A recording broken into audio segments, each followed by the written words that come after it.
시편 123편 1절에서 4절.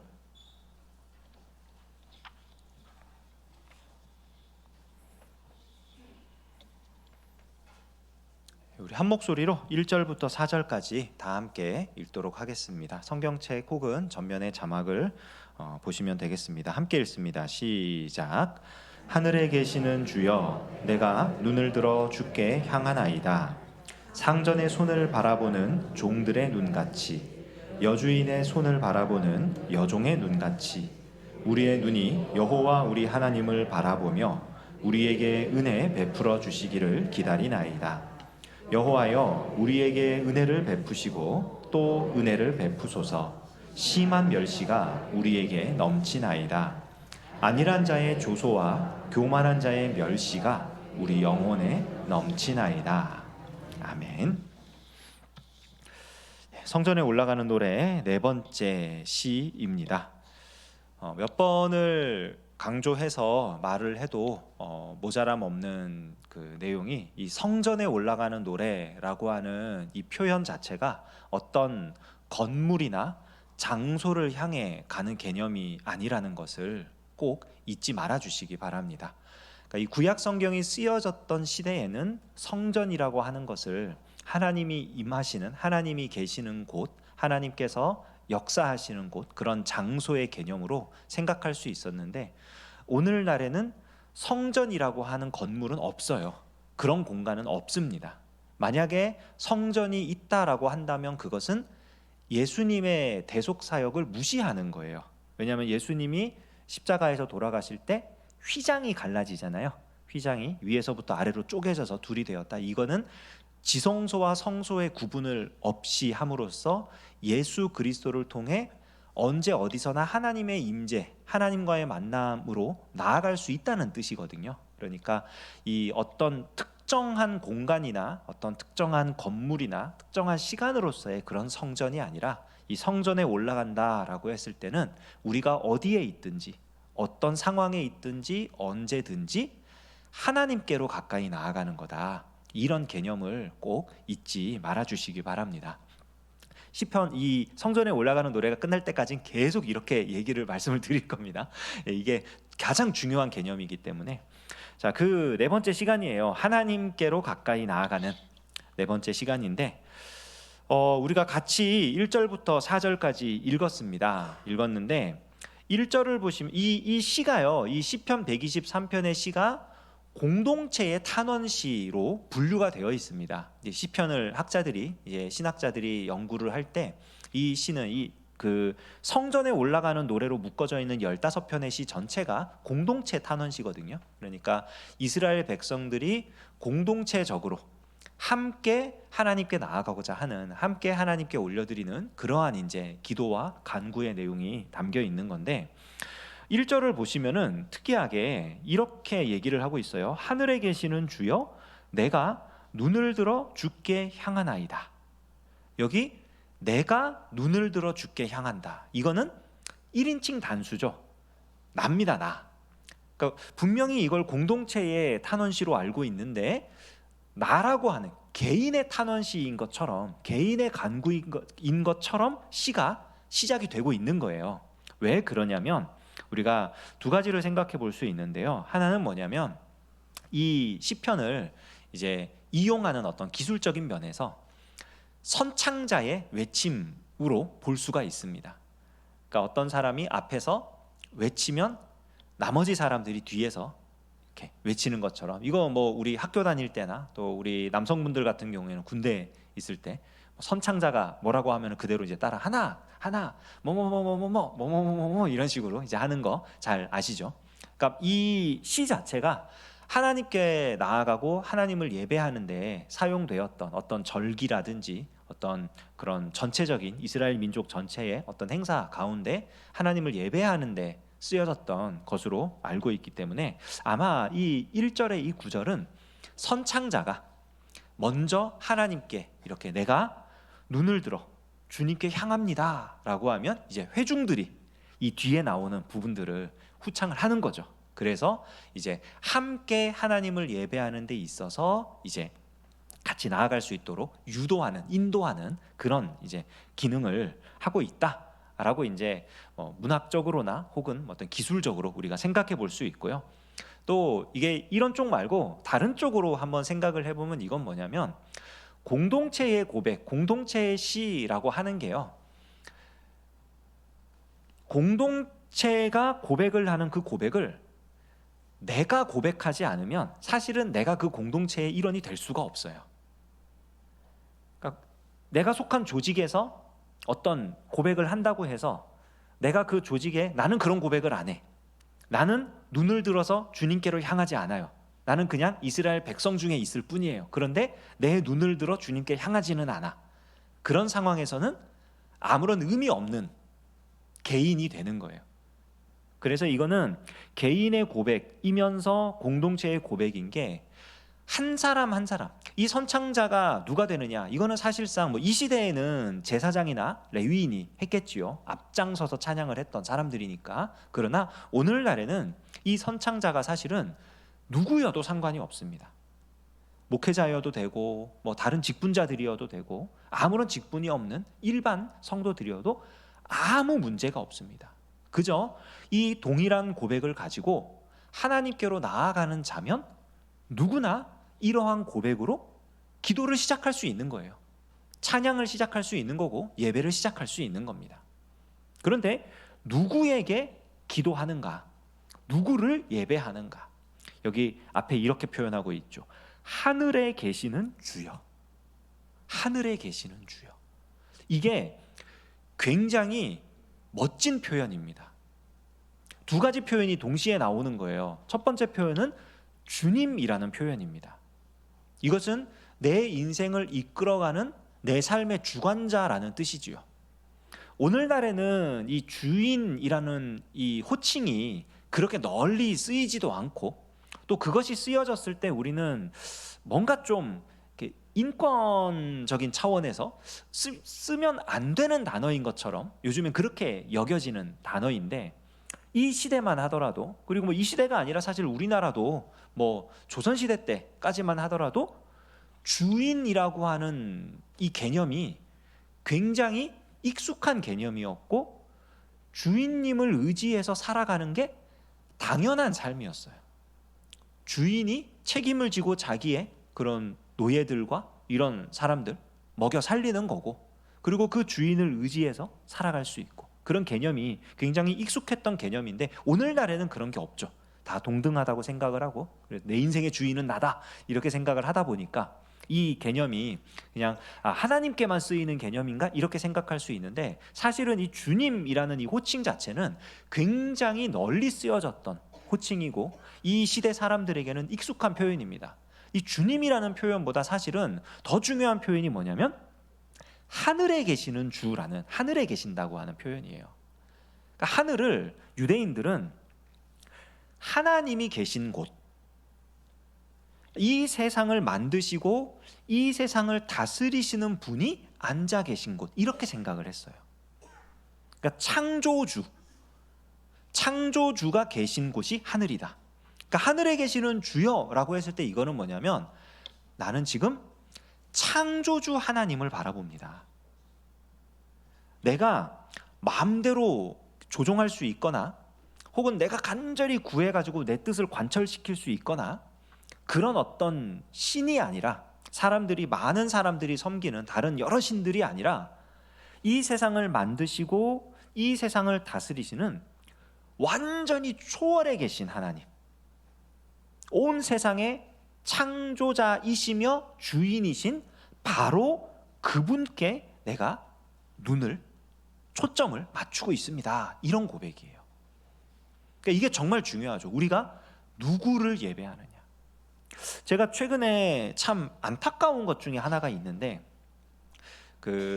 사역을 대부분 이제 사역자들이 사역을 하게 되면 처음에 이제 찬양 인도하는 자리에서부터 시작해가지고 이렇게 오후 예배라든지 또 학생들 주일학교 학생들 이런 예배 해가지고 조금씩 이제 장년층에 대한 어떤 설교라든지 또 어떤 그런 성경 공부 프로그램이라든지 이런 식으로 이제 사역이 처음에는 어떤 노래하고 찬양하고 좀 이렇게 할 수 있는 거를 많이 접할 수 있는 사역을 많이 하다가 시간이 점점 지나면서 이제 그런 쪽의 사역은 내려놓고 이제 말씀을 전하고 가르치고 하는 사역 쪽으로 많이 이제 편중이 되잖아요. 그러다 보니까 이제 그 하나님을 찬양하는 노래들에 대해서 옛날엔 많이 알았는데 요즘에는 하나도 모르겠는 거예요. 그래서 어쩌다가 요즘에 그 어떤 노래들로 하나님을 찬양하는가, 어떤 음악들이 하나님을 높이는가 하고 뭐 유튜브 검색을 한다든지 뭐 멜론이라고 하는 어떤 그런 사이트에 들어가서 뭐 차트를 본다든지 해가지고 검색을 해보면은 정말 안타까운 것 중에 하나가 뭐냐면은 굉장히 멜로디도 좋고 뭐 리듬도 좋고 뭐 분위기도 좋고 너무 좋아요. 너무 좋은데 가사나 이런 것들을 보게 되면은 초월에 계신 하나님의 존재 그 자체를 높이는 노래가 많지 않더라고요. 그러니까 우리가 열심을 다해서 마음을 다해서 나아가니 우리 예배를 받아주십시오라는 그런 주제를 가지고 있는 노래들은 참 많은데 하나님이시기 때문에 우리가 하나님을 찬양합니다. 이런 쪽의 그 찬양은 많지가 않더라고요. 요즘에 그게 되게 안타까운 것 중 하나예요. 이제 목회자로서는. 왜냐하면 하나님은 하나님이시기 때문에 우리가 예배하는 거거든요. 다른 이유 없거든요. 하나님이시니까 예배하는 것이고 하나님이시니까 우리가 찬양하는 것이고 그런 건데 그 자체를 선포하고 그 자체를 하는 게 저는 개인적으로 너무 좋을 것 같은데 모르죠. 어쩌면 제가 이렇게 어느새 이렇게 인생 반 딱 그었을 때 이 주변에 있어서 그런 건지도 모르겠는데 어쨌든 그런 마음이 있습니다.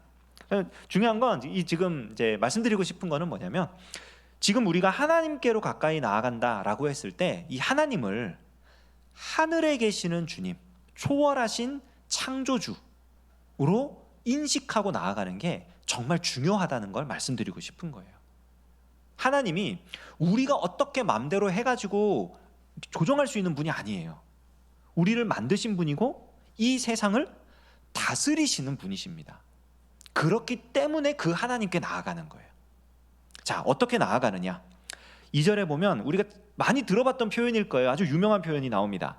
상전의 손을 바라보는 종들의 눈같이, 여주인의 손을 바라보는 여종의 눈같이 우리의 눈이 여호와 우리 하나님을 바라보며 우리에게 은혜 베풀어 주시기를 기다립니다. 상전의 손을 바라보는 종들의 눈, 여주인의 손을 바라보는 여종의 눈. 뭐 신기한 게 종들은 남성 명사고요, 여종은 여성 명사인데 남성 명사는 복수형으로 쓰여졌고 여종은 단수형으로 쓰여졌어요. 그래서 어떤 학자가 이 부분을 주의를 하면서 아마 이 시인의 집에는 남자 종은 많았는데 여종은 한 명밖에 없었을 것이다 이렇게 주의를 다는 그런 학자도 있습니다. 뭐 그런 거 하나하나에 굉장히 철저하게 연구를 하는 그런 이제 분이다 보니까 그렇게 이제 했는데 그거는 저는 잘 모르겠습니다. 목회자로서는 뭐 그거나 이거나 상관없는 것 같은데 더 중요한 건 뭐냐면 뭐 남종이 몇 명이냐 여종이 몇 명이냐보다 중요한 게 종들이 주인의 손을 왜 바라보느냐 하는 거죠. 그 고대 근동 문화에서 종들이 주인의 손을 바라보는 경우는 3가지 경우가 있었다고 합니다. 첫 번째는 어떤 벌을 받고 있어요. 뭐 매를 맞는다든지 뭐 어떤 뭐 기합을 받는다든지 뭐 벌을 받고 있을 때 이 벌을 멈추라는 뜻으로 손짓을 탁 할 때가 있답니다. 지휘하다가 이렇게 탁 멈추는 것처럼 형벌을 내리고 그리고 이제 그만 이렇게 이 형벌을 당하고 있는, 그러니까 매를 맞고 있는 종은 주인의 손만 쳐다본대요. 이게 언제 끝이나, 아프니까, 너무 괴로우니까 주인의 손만 바라보는 거예요. 두 번째는 주인이 불러놓고 어떤 명령을 내릴 때 손짓으로 명령을 내릴 때가 있다고 합니다. 아무 말도 안 하고 가만히 있다가 이렇게 하는 거죠. 그러면 달려가서 저거를 가져와야 되는, 그러니까 그럴 때는 주인이 불렀는데 아무 말도 안 하고 있어요. 그러면은 손만 쳐다보는 거예요. 손만 쳐다보고 어디를 가리키나 손가락 딱 방향에 맞춰서 그냥 달려갈 수 있도록 그렇게 손을 쳐다본답니다. 마지막 3번째가 이게 참 재밌는데 언제 주인의 손을 쳐다보냐면 음식을 줄 때 쳐다본답니다. 그러니까 종들은 주인이 주는 것으로 먹고 사는 사람들이잖아요. 그러니까 주인이 다 먹고 배불리 먹고 이제는 너희들이 먹어도 된다라고 할 때 손짓으로 이렇게 하니까 주인이 언제 음식을 우리한테 줄 것인가, 그러니까 손만 바라보는 거죠. 뭐 주인의 발도 씻어주고 손도 씻어주고 이렇게 식사하실 수 있도록 다 차려놓고 그 앞에 딱 서가지고 손만 바라보는 거예요.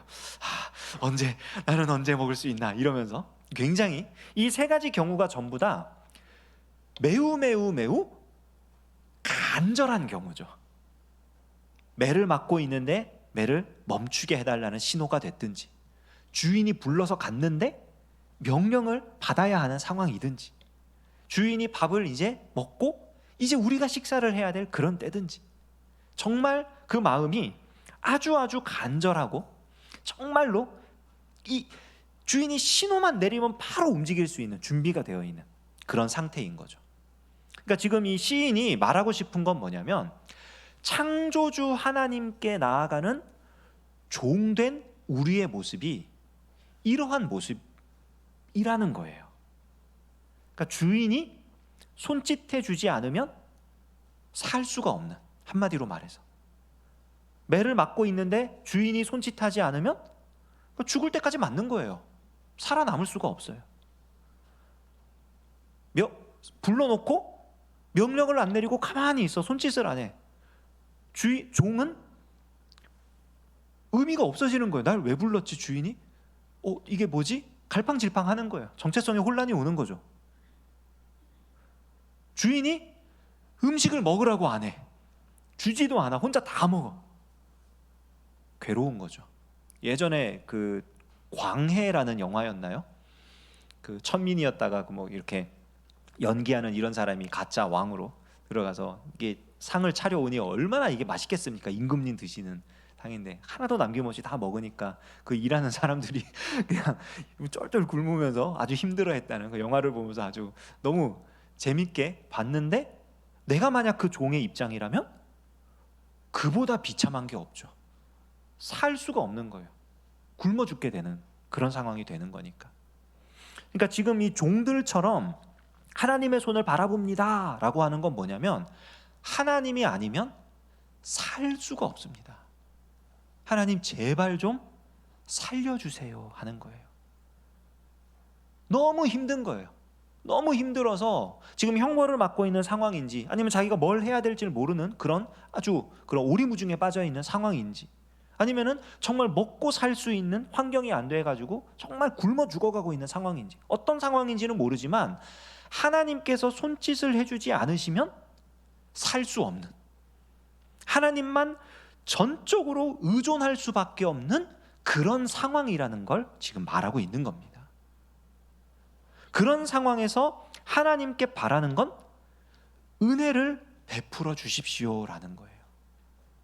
2절 마지막 부분에도 우리에게 은혜 베풀어 주시기를 기다리나이다. 3절 앞부분에도요, 여호와여 우리에게 은혜를 베푸시고 또 은혜를 베푸소서, 이렇게 말합니다. 은혜를 베풀어 달라는 말이 3번이나 나와요. 연거푸. 이렇게 반복적으로 나오면은 머릿속에 퍼뜩 지나가는 생각이 있죠. 이거 중언부언 아니야? 했던 말도 하고 했던 말도 하고 하나님한테 한 번만 구하면 됐지, 믿음 없이 왜 자꾸 은혜를 베풀어 달라고 하는 거지? 그렇게 생각할 수 있거든요. 그런데 중언부언하는 것과 간절히 구하는 거는요, 근본적으로 아주 큰 차이점이 있어요.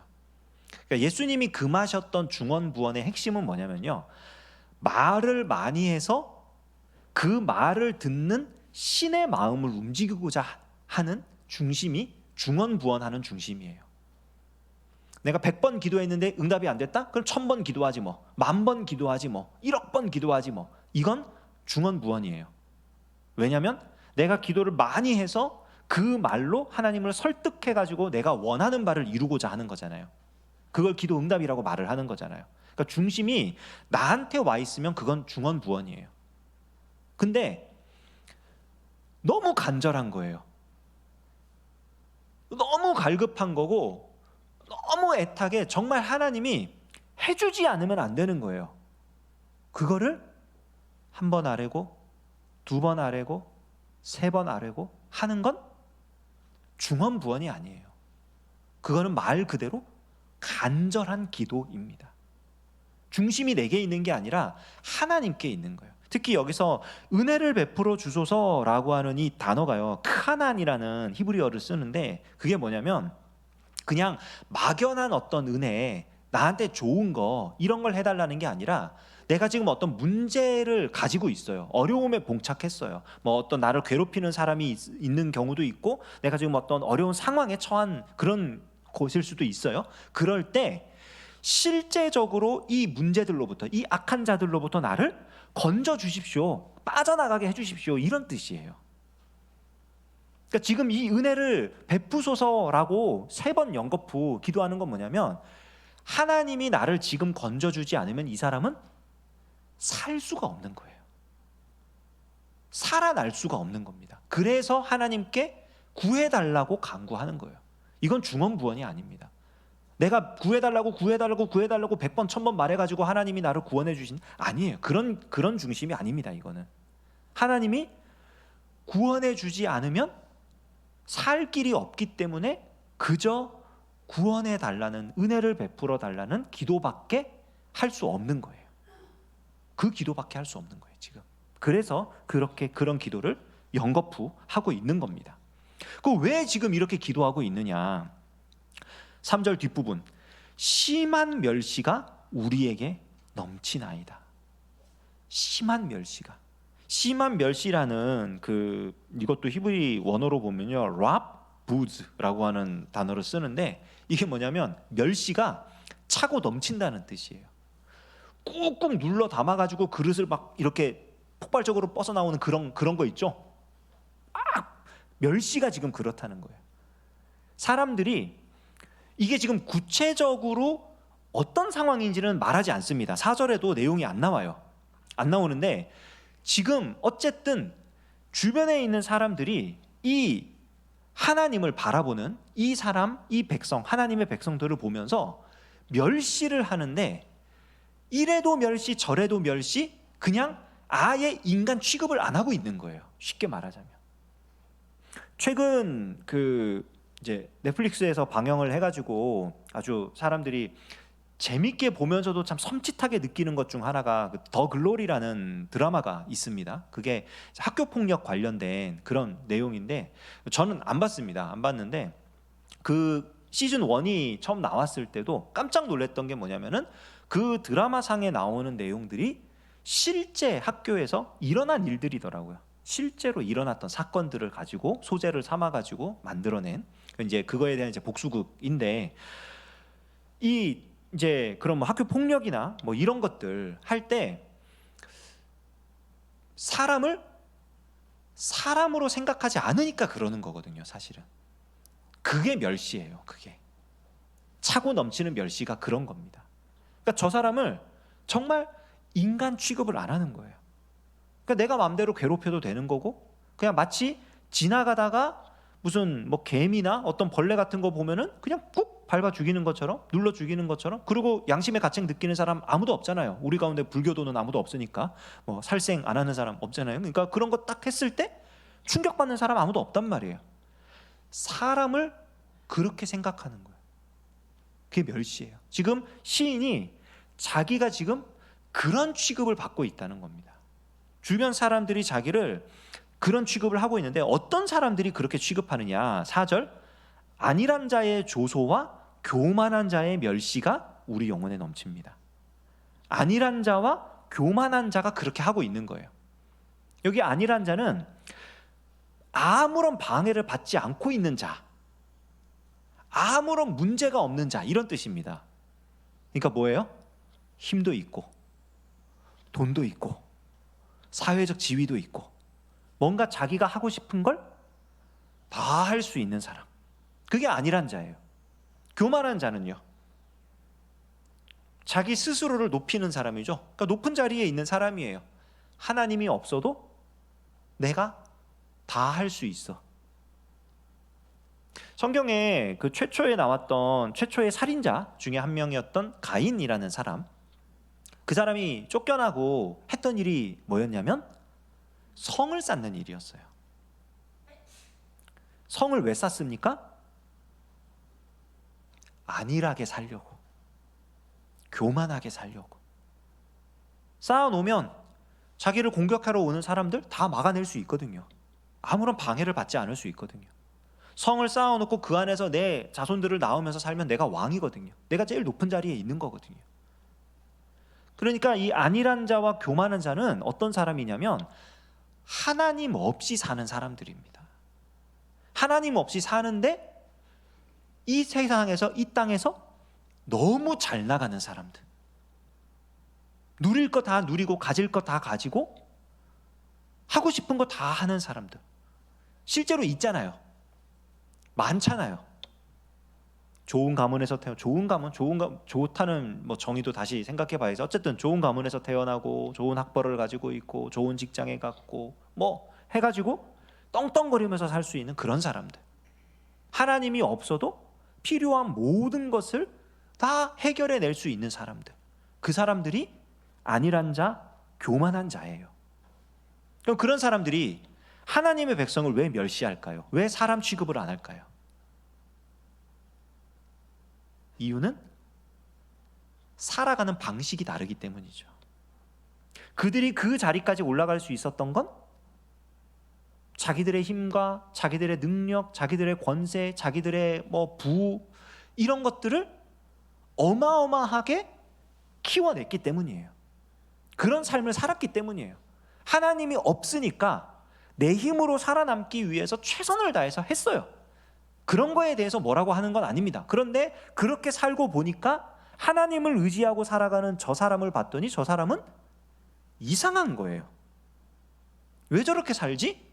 조금 더 열심히 살아야 되는데, 조금 더 부지런히 살아야 되는데, 조금 더 자기 능력을 키워야 되는데, 조금 더 노력을 해야겠는데, 그런데 그렇게 안 살아. 하나님이 도와주신대, 하나님이 다 해주신대.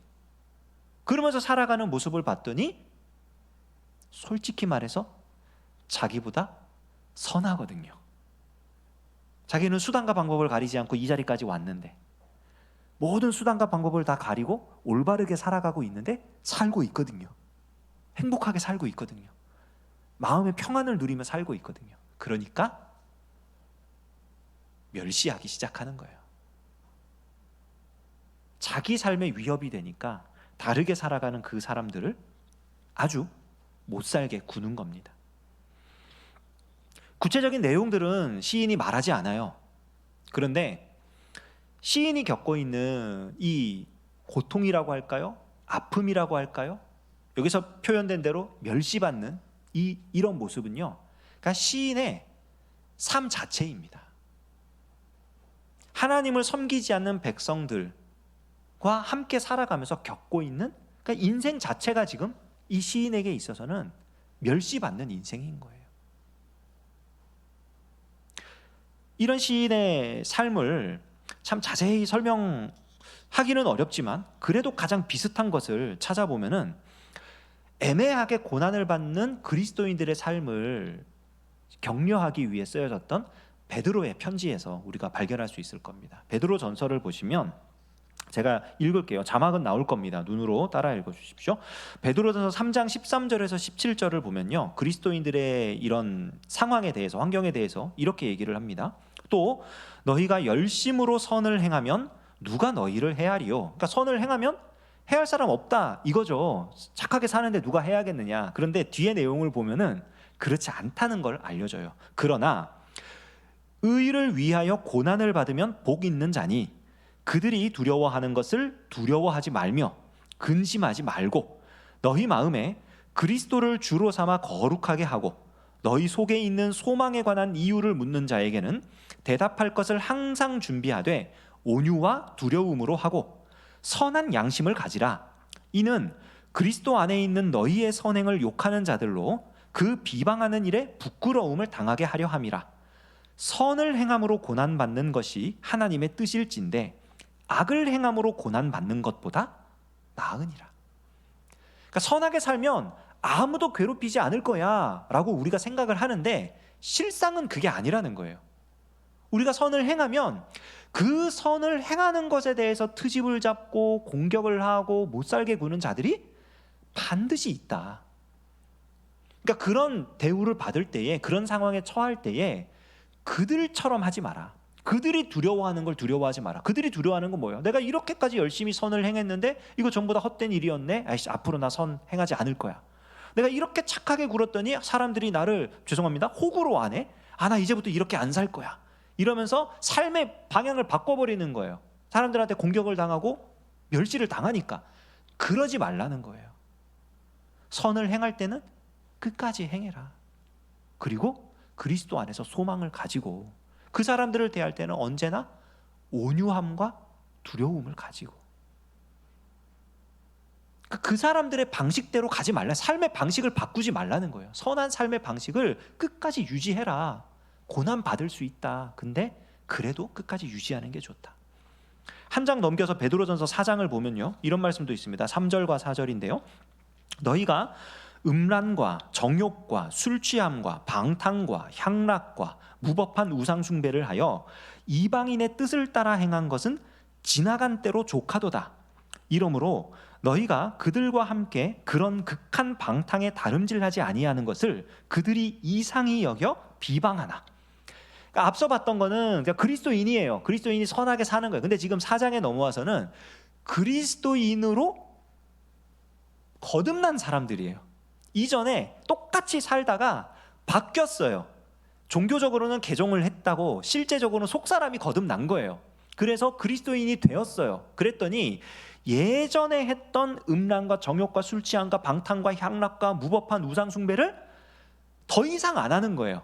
그러니까 사람들이 이상히 여겨서 비방을 하더라. 왜 너희는 우리랑 똑같이 살지 않느냐? 너 이전까지 나랑 같이 이렇게 살았잖아. 너 왜 그래 갑자기? 이렇게 되는 거죠. 또 뒷부분으로 가면 4장 15절 16절 보면 너희 중에 누구든지 살인이나 도둑질이나 악행이나 남의 일을 간섭하는 자로 고난을 받지 말려니와 만일 그리스도인으로 고난을 받으면 부끄러워하지 말고 도리어 그 이름으로 하나님께 영광을 돌리라. 그러니까 그리스도인으로 살아가면 결과적으로는 이런 고난이 무조건 온다는 거예요. 무조건 한 번은 오게 돼 있는 거예요. 내가 비그리스도인이었다가 그리스도인으로 개종해서 그렇든지 아니면 원래부터 그리스도인이었는데 주변에 있는 사람들은 그냥 갑자기 어느 날 그냥 이상하게 공격을 하든지 뭐가 됐든 간에 반드시 그런 일은 겪게 된다. 그런데 그거를 부끄러워하지 말아라. 왜냐하면 그러한 상황 자체가 이 사람이 그리스도인이라고 하는 증거가 되기 때문이다. 그 얘기를 하는 겁니다. 그럼 우리가 이런 상황에서 그러면 이걸 어떻게 감당할 수 있겠느냐? 시인처럼 감당할 수 있는 거죠. 시인이 지금 뭐 하고 있는 거예요? 기도하고 있는 거잖아요. 하나님의 손을 바라보며 하나님께서 행하시기를 간절히 구하고 있는 거잖아요. 은혜를 베풀어라. 은혜를 베풀어 주소서. 은혜를 베풀어 주소서.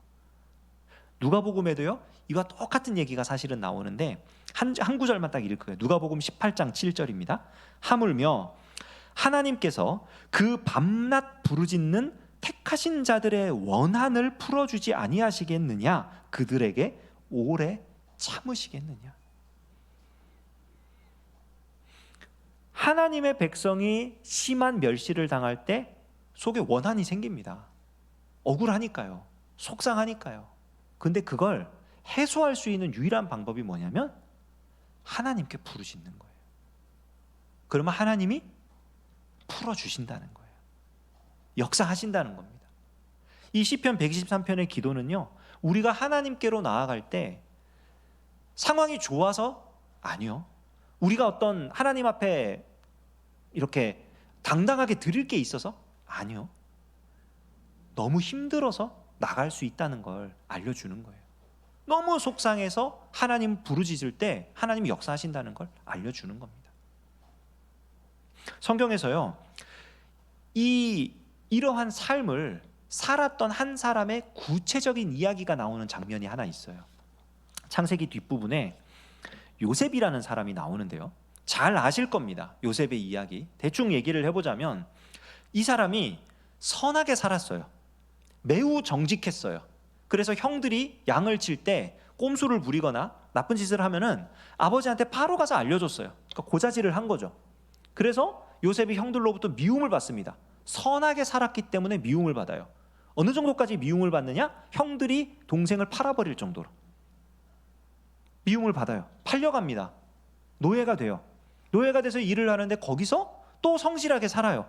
얼마나 성실했는지 그 집 주인이 이 사람을 보고 와, 우리 집 재산 다 맡겨도 얘는 신뢰할 수 있다. 이래가지고 모든 걸 다 맡깁니다. 그 상황에서 알다시피 집 주인의 부인과 바람이 날 뻔해요. 이 여자가 그냥 막 유혹을 하는 겁니다. 이때 어떻게 합니까? 도망을 가요. 이건 하나님 앞에 잘못된 겁니다. 도망을 가요. 올바르게 행한 겁니다. 이게 시험이라는 게요, 유혹이라는 게 정면으로 부딪혀 싸워서 이겨야 될 것도 있는데요, 멀리 도망가야 할 것도 있어요. 젊은 남성이 여성의 유혹을 받는다? 이거는 이겨낼 일이 아니라 도망갈 일이 맞습니다. 요셉이 아주 지혜롭게 선택을 잘한 거예요. 하나님 뜻에 따라서 잘 선택을 했어요. 그래서 어떻게 됩니까? 감옥에 가요. 더 황당한 거죠. 하나님 뜻대로 했는데 감옥으로 갑니다. 거기서 죄수의 신분으로 또 살아가요. 거기서 꿈도 해몽해주고 아주 잘 삽니다. 감옥에서 잘 산다는 표현이 웃기지만 감옥에서 잘 살아요. 하지만 그의 도움을 받은 사람이 또 2년이나 요셉을 잊어버립니다. 그의 삶은 억울함 그 자체예요. 그런데 그 와중에 요셉은 단 한순간도 어긋난 삶을 살지 않습니다. 그가 가지고 있었던 삶의 방식을 바꾸질 않아요. 그가 형들을 두 번째 만나서 자기의 신분을 밝힐 때 이런 말을 합니다. 창세기 45장 4절에서 8절인데요. 요셉이 형들에게 이르되 내게로 가까이 오소서. 그들이 가까이 가니 이르되 나는 당신들의 아우 요셉이니 당신들이 애굽의 판자라. 당신들이 나를 이곳에 팔았다고 해서 근심하지 마소서. 한탄하지 마소서. 하나님이 생명을 구원하시려고 나를 당신들보다 먼저 보내셨나이다. 이 땅에 2년 동안 흉년이 들었으나 아직 5년은 밭갈이도 못하고 추수도 못할지라. 하나님이 큰 구원으로 당신들의 생명을 보존하고 당신들의 후손을 세상에 두시려고 나를 당신들보다 먼저 보내셨나니 그런즉 나를 이리로 보낸 이는 당신들이 아니요 하나님이시라. 하나님이 나를 바로에게 아버지로 삼으시고 그 온 집의 주로 삼으시며 애굽 온 땅의 통치자로 삼으셨나이다. 하나님이 자기의 삶을 주관하고 다스리고 계셨다는 것을 고백을 합니다. 이게 하루 이틀의 묵상에서 나오는 말이 아니에요. 요셉이라고 왜 원망하지 않았겠습니까? 요셉이 그런 올바른 선택을 할 때마다 요셉의 주변에 있던 사람들은 요셉을 얼마나 비웃고 얼마나 멸시했을까요? 야, 저 바보 같은 거 저거 형들이 팔아가지고 팔려왔대. 아이고, 어떻게 저런 인간이 있냐? 야, 저 사람 저기 그 집 부인하고 이렇게 여차여차해서 잘 먹고 잘 살 수 있었는데 바보같이 도망쳤대. 아이고, 용기가 없어. 야, 뭐 토끼인가 봐. 뭐 이러면서 막 이제 놀릴 거 아니에요. 얼마나 그 비참함과 그런 거를 모멸을 당했겠어요. 2년이나 감옥에서 잊혀졌을 때는 간수들이 수군수군 되지 않았겠어요? 야, 좋은 일 해봤자 다 의미 없어. 뭐 예언해봤자 다 소용없어. 저거 해봤자 뭐 다 잊혀지는데 뭐 누가 부르러 오지도 않아. 얼마나 요셉의 삶에 대해서 이러쿵 저러쿵 수군 저 사람 왜 인생을 저 따위로 살지? 이런 말이 얼마나 많았겠습니까? 그 모진 삶의 와중에서 요셉이 끊임없이 묵상했던 것 하나가 뭐냐면 하나님께서 나를 왜 내게 이러한 일들을 허용을 하셨을까? 하나님, 제가 감당 못할 일인데요, 살려주세요. 은혜를 베풀어 주세요.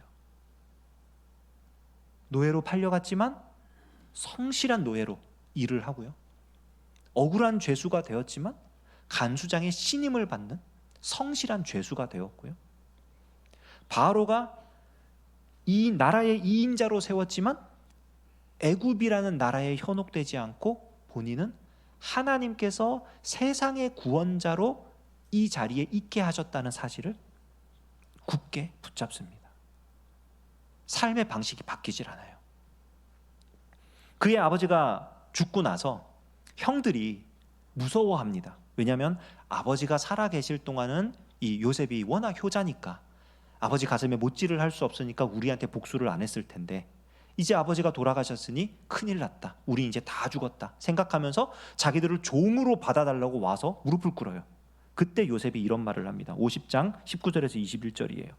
요셉이 그들에게 이르되 두려워하지 마소서. 내가 하나님을 대신하리이까.